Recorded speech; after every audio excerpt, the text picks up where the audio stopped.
All right, let's go live to the White House, where President Trump has just entered the room for the swearing-in ceremony for his new Health and Human Services Secretary, Alex Azar. Let's listen in as he greets some of the guests there and makes remarks. That always finish the job, right?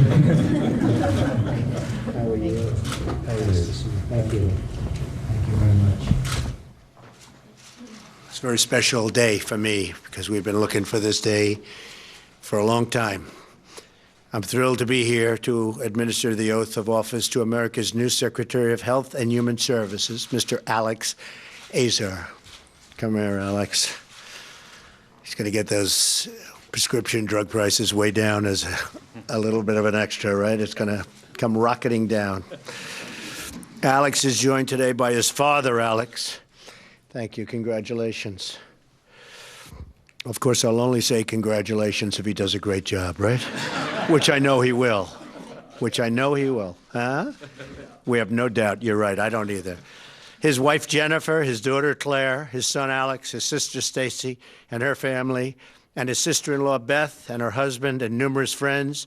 Thank you all for being here. We appreciate it, and Alex appreciates it. Upon taking his oath of office, Alex will take the helm of a department he has already served with tremendous distinction, first as general counsel and later as deputy secretary. In both those roles, Alex was outstanding and an incredible public servant.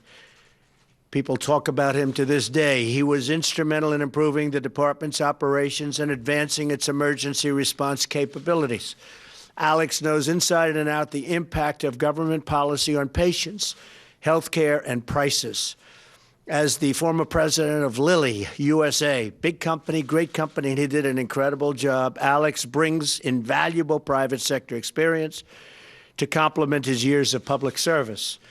The Department of Health and Human Services has already achieved a great deal rolling back regulations that drive up healthcare costs, but we have a long way to go. A lot of people are very happy with the amount we've done already, but Alex is going to bring that to a big, brand new level. As our new secretary, Alex will continue to implement the administrative and regulatory changes needed to ensure that our citizens get the affordable, high-quality care they deserve. He will help lead our efforts to confront the national emergency of addiction and death due to opioids. And I think we're going to be very tough on the drug companies in that regard and very tough on doctors in that regard because what's going on is pretty incredible. And finally, put an end to this plague on the lives of families and communities. People go in for a minor operation into a hospital. They come out, they're addicted to opioids. They're addicted to drugs after a short period of time.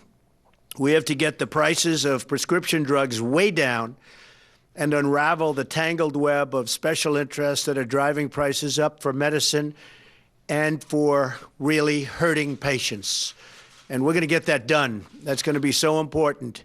You look at other countries, they pay a fraction for the exact same drug, the exact same pill in an identical box from the same factory costs us much more, many times more than it does in other countries.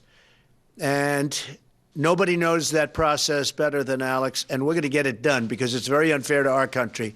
Neighboring countries pay a tiny fraction of what we pay for the same exact pill made in the same location. And Alex, I know there is no one more capable, qualified, and committed than you to overcoming these incredible challenges, so important. And I will say this, prescription drug prices is going to be one of the big things. And whenever I speak to Alex, I speak to him about that, I think, prior to anything else. Yes. And I know you can do it. You know the system, and you can do it because it's wrong. So now I'll ask Vice President Pence to formally administer the oath. And again, I just want to congratulate Alex and his family, and God bless you all. He's got a very important job to do, so thank you. Thank you for giving him to us, and we'll give him the chance, but you gave him to us, and we appreciate it very much. Thank you. Thank you. Thank you, Mr. President.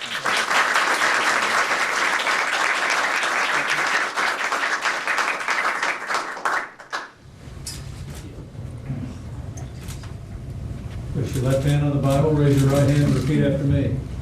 I, Alex Michael Azar II, do solemnly swear I, Alex Michael Azar II, do solemnly swear that I will support and defend the Constitution of the United States that I will support and defend the Constitution of the United States against all enemies, foreign and domestic, against all enemies, foreign and domestic, that I will bear true faith and allegiance to the same, that I will bear true faith and allegiance to the same, that I take this obligation freely, that I take this obligation freely, without any mental reservation without any mental reservation or purpose of evasion, or purpose of evasion, and that I will well and faithfully discharge the duties and that I will well and faithfully discharge the duties of the office upon which I'm about to enter. of the office upon which I am about to enter.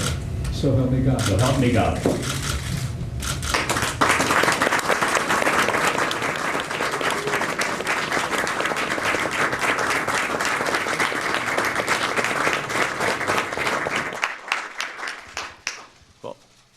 What an honor it is today to become the 24th Secretary of Health and Human Services here in the United States. Only in America, the grandchild and great-grandchild of immigrants from Lebanon, from the Ukraine, from England, Switzerland gets to have that opportunity. Mr. President, thank you so much for the confidence that you have bestowed upon me and the incredible department you have entrusted me with. Mr. Vice President, thank you for your many years of friendship and for administering the oath today. And to my family, to Jennifer and the rest of my family, thank you for all of the many years of support and for the years of support coming. It's going to be tough, but we'll do well with it. I'd also like to thank the 79,000 men and women of HHS, who it is now my great honor to lead. I know these people, I know this team, and the deep commitment that they have to the mission of HHS to enhance and protect the well-being and health of all Americans. That is a solemn charge. It is a charge that I am committed to, and as you heard from the President today, it is a charge that includes his personal direction to me that we have to tackle the scourge of the opiate crisis and we will bring down prescription drug prices. I look forward to that mission, to the work ahead, and now it's time to get to work. Thank you all very much.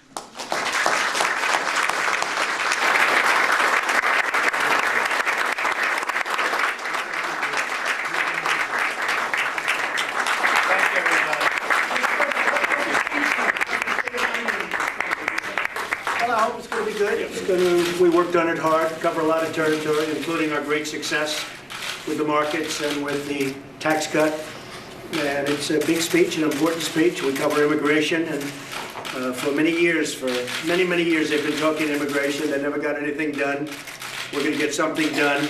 We hope it's got to be bipartisan, because the Republicans really don't have the votes to get it done in any other way. So it has to be bipartisan, but hopefully the Democrats will join us, or enough of them will join us, so we can really do something great for DACA and for immigration generally. But it's going to be, I think, a very important speech on trade. The world has taken advantage of us on trade for many years, and as you probably noticed, we're stopping that, and we're stopping it cold, and we have to. We have to have reciprocal trade. It's not a one-way deal anymore. So we have a lot of things to discuss, and we'll be discussing them, and I hope you enjoy it. And thank you all very much. See you tomorrow night. Are you going to bring Senator Schumer down here again? Wouldn't mind. All right, we're getting a little preview from the president himself on what he's going to say tomorrow night in his State of the Union address. Maybe not terribly surprising, right? But he just talked about, clearly he's going to be touting the economy. He'll be talking about immigration and bipartisanship on immigration. We'll see how that message sort of manifests itself tomorrow night. And he'll be talking about trade. All right, so just